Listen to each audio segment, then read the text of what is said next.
오늘은 우리에게 주신 빌립보서 3장 13절과 14절 말씀을 통해서 새 생명을 따라 삽시다 라는 제목으로 함께 말씀의 은혜를 나누고자 합니다.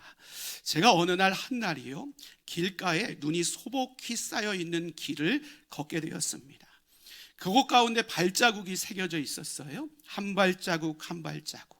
그 길이 꽤 아름답게 정렬되어 있었습니다. 그런데 그 걸음을 한 걸음 한 걸음 더 걷다 보니까요, 이 발자국들이 조금씩 많아지기 시작하는 거예요.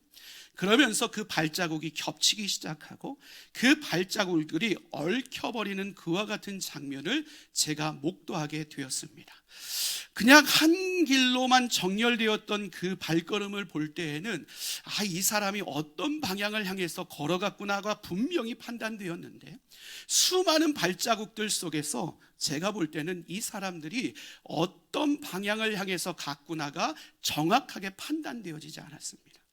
저는 이 모습을 보면서요, 그런 생각을 하게 되었습니다. 우리의 인생이 꼭 이와 같겠구나라는 생각입니다. 여러분, 우리는 참 분주하게 살아갑니다. 열심히 뛰어가고 때로는 걷기도 하고 오늘 하루를 충만하게 채우기 위해서 얼마나 땀 흘려 수고하는지 모릅니다.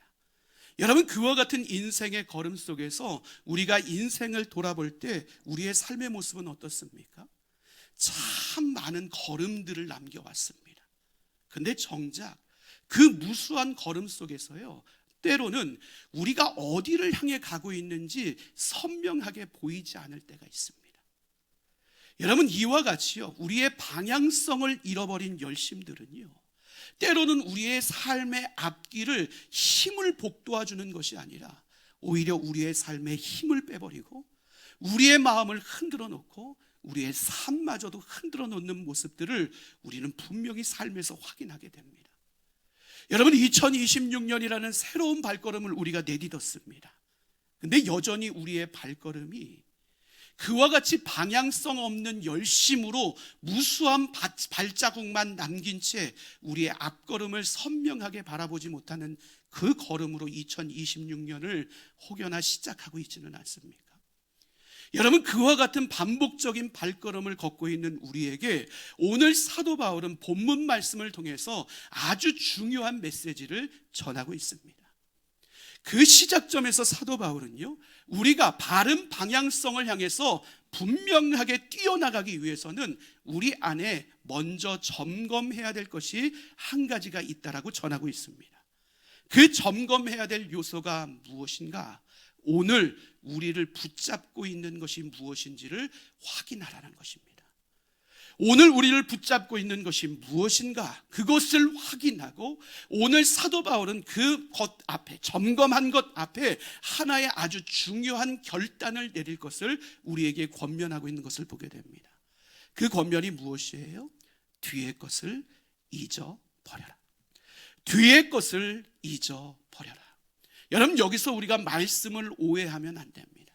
여러분, 여기서 사도 바울이 잊어버리라는 것은요, 우리의 과거를 지워버리라고 이야기를 하는 것이 아닙니다.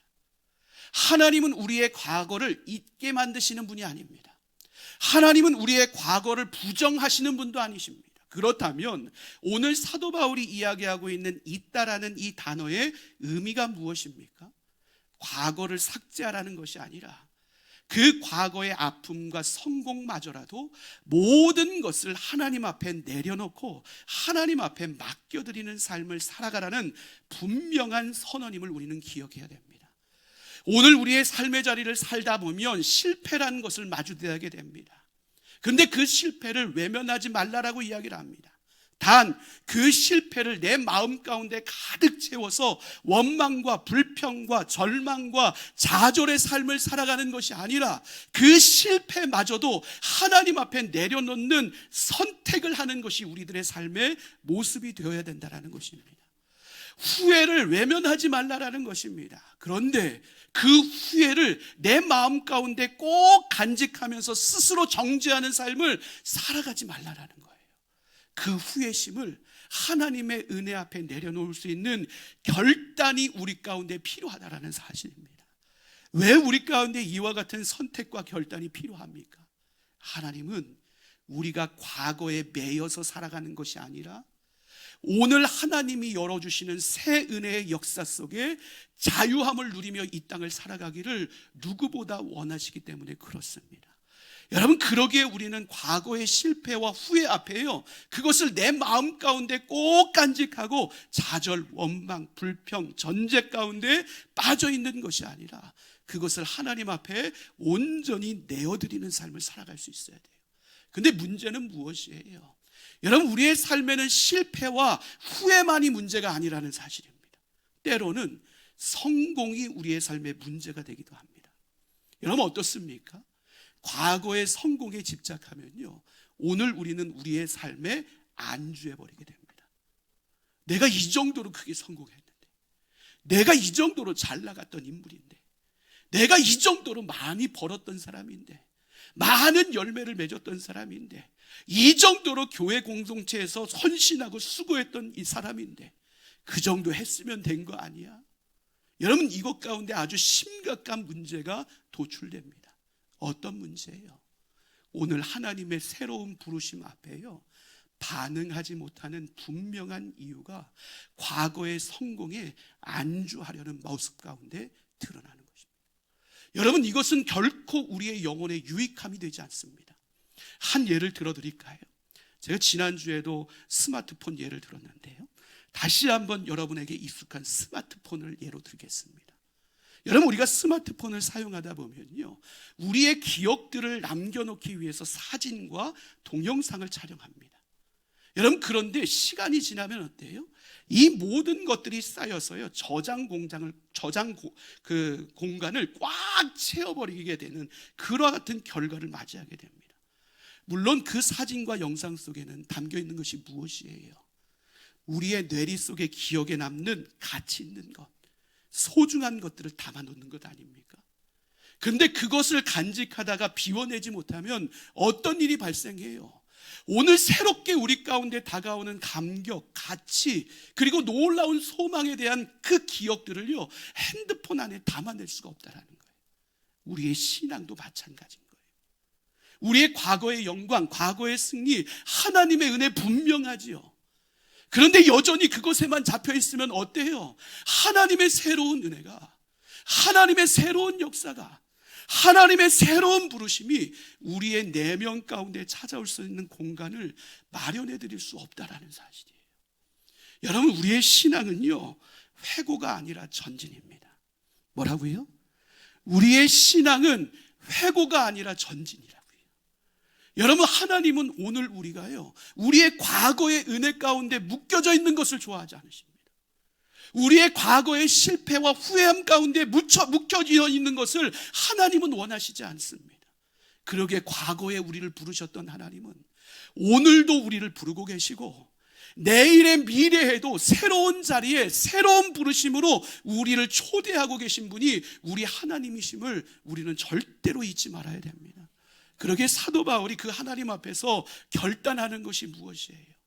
하나님, 제가 여기에 머물러 있지 않겠습니다. 하나님, 제가 과거를 정리하고 새로운 눈을 떠서 하나님이 원하시는 방향으로 그 시선을 되돌려서 그곳을 향해 열심히 달려가는 삶을 살아가겠습니다. 여러분, 이것이 사도 바울의 믿음의 고백이요 선포였어요. 2026년을 시작하는 우리의 입술의 고백이 이와 같은 고백이 될 수 있기를 주님의 이름으로 간절히 축원합니다. 과거에 묶여있지 않겠습니다. 그 과거를 정리하고 하나님이 주시는 새로운 시선으로 하나님이 펼쳐가실 새 역사의 현장 가운데 믿음으로 달려나가는 삶을 제가 살아내겠습니다. 이 결단 위에 우리의 삶을 세워나감으로 말미암아 새 역사의 은혜의 주인공으로 우리 모두가 견고히 세워질 수 있게 되기를 주님의 이름으로 간절히 축원합니다. 여러분, 그렇다면 여기서 질문거리가 한 가지 생기죠. 과거를 하나님 안에서 정리하고 새 비전을 바라보고 달려가야 돼요. 그럼 무엇을 향해 우리가 달려가야 하는가라는 질문이 생깁니다. 무작정 앞만 보고 달려가면 그것이 하나님이 기뻐하시는 전진일까요? 그렇지 않습니다. 오늘 사도 바울은 우리에게 막연한 전진에 대해서 이야기하지 않습니다. 오히려 그의 전진은 분명한 방향성을 가지고 있는 것을 우리는 확인하게 됩니다. 그 방향성에 대해서 사도 바울은 14절에서 이렇게 고백합니다. 우리 14절 말씀 함께 읽도록 하겠습니다.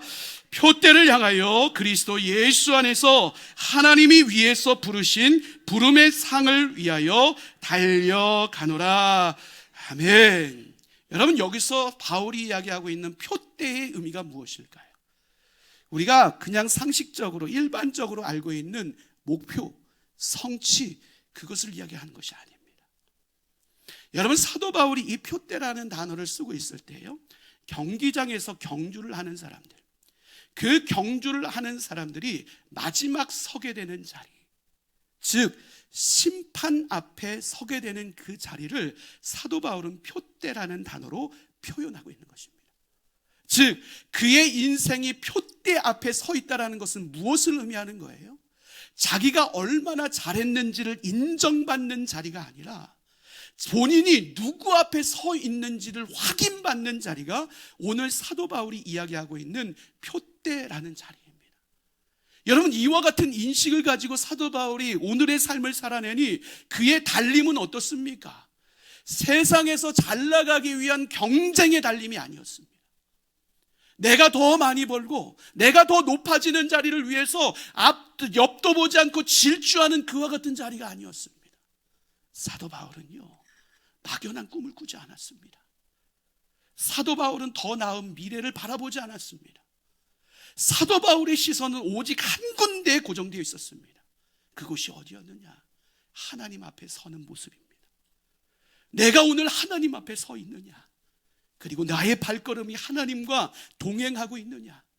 그래서 나의 모든 삶의 방향이 하나님이 정해놓으신 그 길을 따라 걷고 있느냐? 여러분, 이것이요, 사도 바울의 시선이 고정되어 있었던 그곳이었습니다.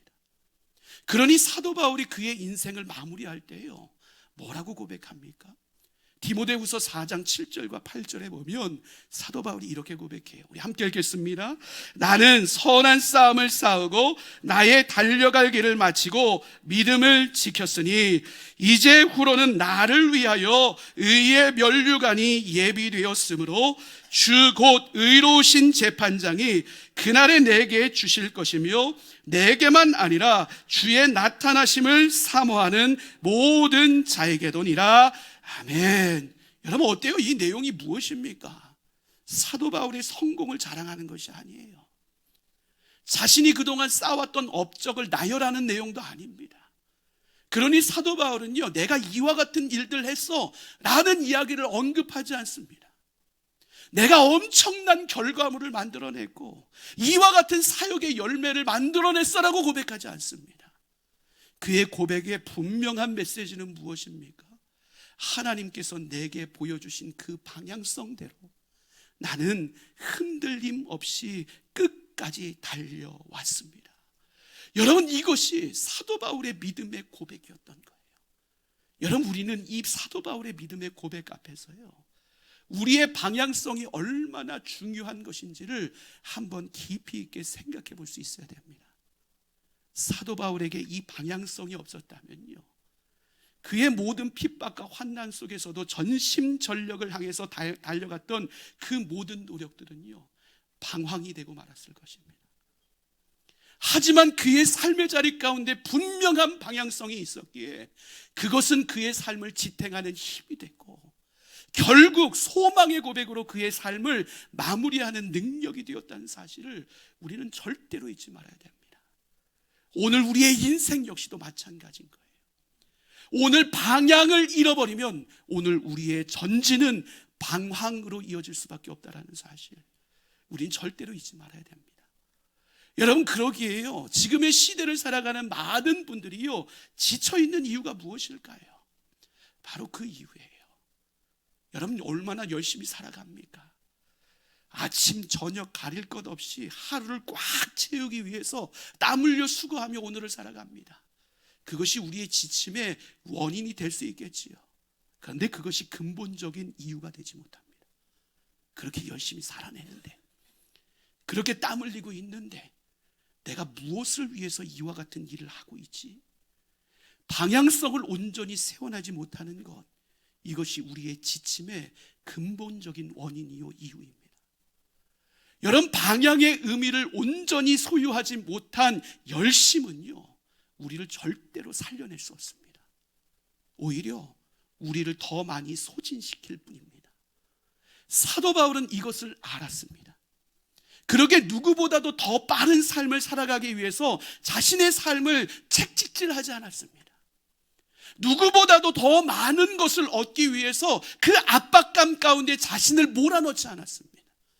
오히려 그런 마음이 들 때마다 사도 바울은 스스로 질문을 던졌습니다.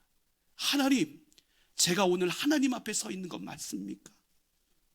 하나님, 오늘 제가 하나님이 원하시는 길을 걷고 있는 것이 맞습니까? 스스로를 점검하고 확인하는 작업을 끊임없이 가지고 있었던 것이 바로 사도 바울의 모습이었습니다. 여러분, 오늘 우리의 삶에도요, 이와 같은 스스로의 질문들이 던져질 수 있어야 됩니다. 왜요? 우리는 너무 많은 경우요, 쉼 없이 앞만 보고 달려가거든요. 내가 멈춰서면 뒤처질 것 같으니까, 내가 쉬어버리면 최선을 안 한 자세로 누군가에게 보여질 것 같으니까 그냥 달려갑니다. 바빠서, 할 게 많아서, 너무 분주해서, 오늘 내가 무엇을 향해서 어떤 방향성을 가지고 달려가는지 점검조차 하지 못한 채 오늘 우리는 무작정 달려가다 하루하루를 힘겹게 살아내는 우리의 모습 앞에 서게 되는 것을 보게 됩니다. 살아가는 성도 여러분, 분명히 기억하시기를 바랍니다. 방향성을 잃은 열심은 우리를 결코 살려내지 못합니다. 하나님은 이와 같은 우리의 삶의 모습을 결코 좋아하지 않으십니다. 하나님은 쉼 없이 달려가는 우리의 인생을 기뻐하시는 분이 아니시라. 조금은 돌아갈지라도, 조금은 늦을지라도 늘 바른 방향을 설정하고 신중하게 그 걸음을 걸어내는 것을 보다 기뻐하시는 것이 우리 하나님이심을 우리는 분명히 기억해야 됩니다. 그러기에 올 한 해를 시작하면서 여러분, 끊임없이 스스로에게 질문하시기를 바랍니다. 내가 무엇을 하고 있느냐가 아니라 내가 오늘 어떤 방향을 향해 나의 발걸음을 옮기고 있느냐, 그리고 그 방향성 가운데는 하나님이 중심이 되고 있느냐, 아니면 뒤처지지 않기 위해서, 멈춰서지 않기 위해서 앞만 보고 달려가는 것이 우리의 삶의 중심을 이루고 있느냐, 끊임없이 질문하시길 바랍니다. 왜 우리가 이와 같은 질문을 스스로에게 던져야 될까요? 우리의 분주하고 바쁜 일상이요, 우리가 바른 인생을 살아가고 있다는 것을 증명하지 않기 때문에 그렇습니다. 사랑하는 성도 여러분, 조금 늦어도 괜찮습니다. 조금 더뎌도 괜찮습니다. 우리의 방향성만 분명하면 하나님은 그 방향성을 통해서 위대한 새로운 역사를 이루시는 분이심을 여러분 믿으시기를 바랍니다. 그리고 결과보다도 방향을, 성공보다도 부르심을 붙잡음으로 말미암아 그 부르심의 끝에 우리를 위해 예비하신 면류관을 사도 바울과 같이 온전히 취하는 삶을 살아갈 수 있는 저와 여러분의 삶이 될 수 있기를 주님의 이름으로 간절히 축원합니다. 여러분, 이와 같은 삶의 여정 속에서 우리가 더 온전한 믿음의 사람으로 세워지기 위해서는요, 이 모든 과정 위에 하나의 과정을 더 덧붙여야 됩니다. 그 과정이 무엇인가? 바로 사명입니다. 여러분, 부르심이라는 것은 우리의 전체 인생의 방향성을 의미한다면요, 우리에게 주어진 사명은 그 방향성이 우리의 삶의 실제가 되는 모습이 바로 사명입니다. 다시 한번 이야기해 드릴까요? 여러분, 부르심이라는 것은 우리의 인생 전체의 방향성입니다. 그러면 사명은 무엇이라고요? 이 방향성을 우리의 삶의 실제가 되게 하는 모습이 바로 사명이라는 것입니다. 여러분, 그렇기 때문에 우리는 사명자로서 오늘을 살아갈 수 있어야 됩니다. 여러분, 만약 우리가 방향은 알고 있어요, 어디로 가야 되는지, 무엇을 해야 되는지 알 수 있어요. 그런데 정작 그것을 우리의 실천으로 옮기지 않으면 어떤 일이 벌어져요? 우리는 그 자리에 그냥 머물러 있을 수밖에 없다고요. 어떤 변화도 기대할 수 없는 그 자리에 머물 수밖에 없다라고요. 즉 사명이 없는 신앙은요, 방향은 알지만 실질적인 삶의 열매가 없는 신앙인 거예요. 사명이 있는 신앙인은요, 방향도 알고 하나님과 동행하는 것 가운데 영향력 있는 믿음의 삶을 살아가는 은혜의 자리 가운데 서는 축복을 누리게 됩니다. 여러분, 이거 적절한 비유인지는 모르겠지만 마치 이런 거예요. 여러분, 우리가 보물이 묻혀져 있는 것에 지도를 발견했어요. 그 지도가 내 소유가 됐다라고요. 여러분, 그런 보물을 찾기 위해서 여러분 어떻게 하셔야 돼요? 지도에 따라서 움직여야 되잖아요. 그런데 그 지도에 따라서 움직이지 않으면 내가 보물이 어디 있는지 알고 있음에도 불구하고요, 그 보물은 나의 것이 절대로 될 수 없다라는 사실이에요. 사명 없는 인생이 마치 이와 같은 거예요. 여러분, 그런데 참으로 안타깝게도요, 많은 그리스도인들이요, 사명은 나와 상관없는 것인 양 오늘을 살아갈 때가 참 많습니다. 목회자나 아니면 선교사와 같이 눈에 보이는 하나님의 일을 감당하는 자들에게만 뭐 특별한 전유물인 것처럼 사명을 이해하는 사람들이 참 많습니다. 여러분, 이것이 맞습니까? 아니지요. 하나님은 성경 그 어디에서도 사명에 대해서 소수의 사람들의 전유물이라고 이야기한 적이 단 한 번도 없습니다. 하나님은 사명이라는 것을요, 소수의 사람들의 무거운 짐으로 짊어지고 가야 될 것이 아니라 하나님의 모든 백성들에게 허락해 주신 놀라운 선물임에 대해서 하나님은 끊임없이 사명에 대해서 이야기를 합니다. 그러기에 사도 바울 역시도요, 에베소서 2장 10절에서 우리에게 이렇게 선포합니다. 우리 함께 읽겠습니다. 우리는 그가 만드신 바라 그리스도 예수 안에서 선한 일을 위하여 지으심을 받은 자니 이 일은 하나님이 전에 예비하사 우리로 그 가운데서 행하게 하려 하심이니라. 아멘. 여러분, 이 말씀을 보면 어떻습니까? 하나님이 특별한 사람들에게만 사명을 부여했다라고 말씀해요? 그렇지 않아요. 하나님은 하나님의 모든 백성들이 이 땅 가운데 선한 일을 감당하는 자로 창조하셨다라고 분명히 이야기를 합니다. 달리 표현하면 무엇을 이야기를 하는 거예요? 하나님의 모든 백성들은 이미 사명 위에 세워졌다라는 사실을 하나님은 사도 바울을 통해서 우리에게 분명하게 선언하고 있습니다. 사랑하는 성도 여러분, 우리는 단 한 명도 목적 없이 이 땅 가운데 존재하지 않습니다. 하나님이 우리를 가정 가운데 부모로 세우신 이유, 하나님이 우리를 가정 가운데 자녀로 세우신 이유, 여러분, 그것은요, 우연처럼 우리 가운데 벌어진 일이 아니라는 거예요. 오늘 우리가 일터에서 정직하고 성실한 삶을 살아내야 되는 것, 그것이 결코 의미 없는 삶이 아니라는 것입니다. 오늘 공동체 안에서 아무도 주목하지 않는 그곳에서 아름다운 섬김을 보이는 것, 한 영혼 한 영혼을 마음에 품어내고 눈물로 중보하는 삶을 살아가는 것, 내가 한몸된 지체임을 인정하며 나에게 맡겨진 직분들을 성실함으로 감당하는 것, 이 모든 것이 바로 우리가 있어야 될 사명의 자리임을 우리는 절대로 잊지 말아야 됩니다. 그런데 어떤 분들 그러지요. 나는 사명 감당할 힘이 없어요.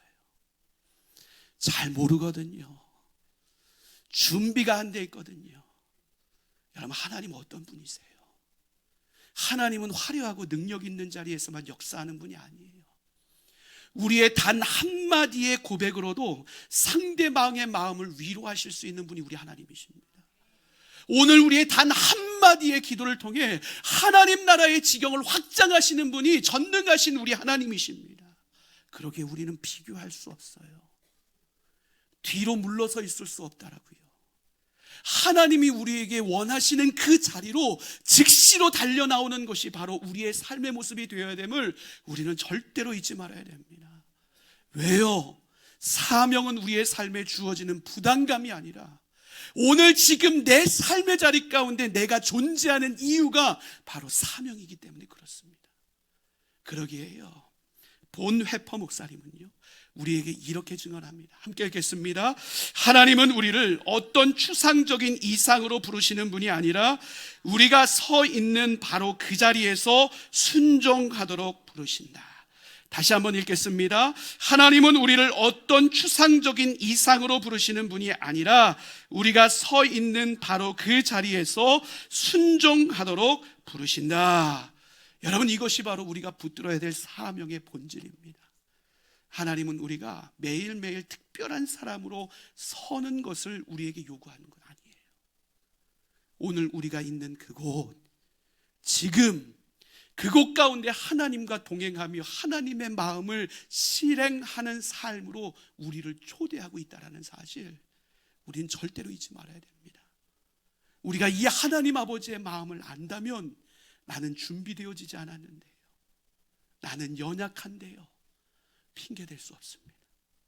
왜요? 하나님은 능력 있는 자만 사용하시는 분이 아니기 때문에요. 하나님이 부르신 자를 통해 능력과 기적을 행하시는 분이 우리 하나님이시기 때문에 그렇습니다. 그러기에 뒤처지지 말고, 비교하지 말고, 오늘 하나님이 부르시는 사명의 자리에 다시 세워지는 믿음의 용사들이 될 수 있기를 주님의 이름으로 간절히 축원합니다. 이미 우리 안에 새 역사를 시작하신 그 하나님 앞에 우리의 방향성을 분명히 정하고 2026년 그 방향성에 우리의 사명을 더함으로 말미암아 하나님의 뜻을 이 땅 가운데 이루고 하나님 나라를 견고히 세워나갈 수 있는 저와 여러분의 삶이 될 수 있기를 주님의 이름으로 간절히 축원합니다. 하나님은 우리가 과거에 머물러 있기 위해 우리를 부르신 분이 아니십니다. 하나님은 우리가 실패한 자리, 그곳에 머물러 있기를 위해서 우리를 부르신 분이 아닙니다. 하나님은 우리가 과거에 성공했던 그 안주하는 자리에 머물러 있으라고 우리를 부르신 분이 아닙니다. 하나님은 오늘 우리가 여전히 하나님의 방향성을 알고 사명 위에 달려가는 삶을 살아가도록 우리를 꾸준히 부르시는 하나님이십니다.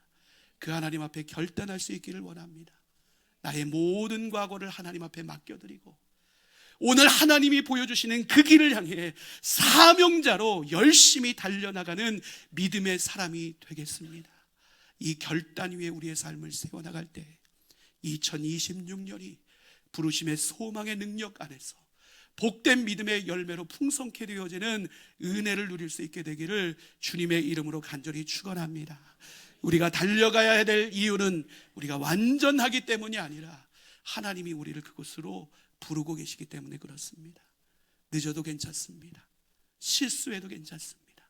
단 그 부르심의 자리에 우리가 순종하면 모든 새 역사는 하나님이 이루어 내십니다. 그 믿음으로 하나님과 동행하고 그 믿음으로 우리의 사명 감당함으로 아버지께 온전히 영광이 되는 우리 모두의 인생이 될 수 있기를 주님의 이름으로 간절히 축복합니다.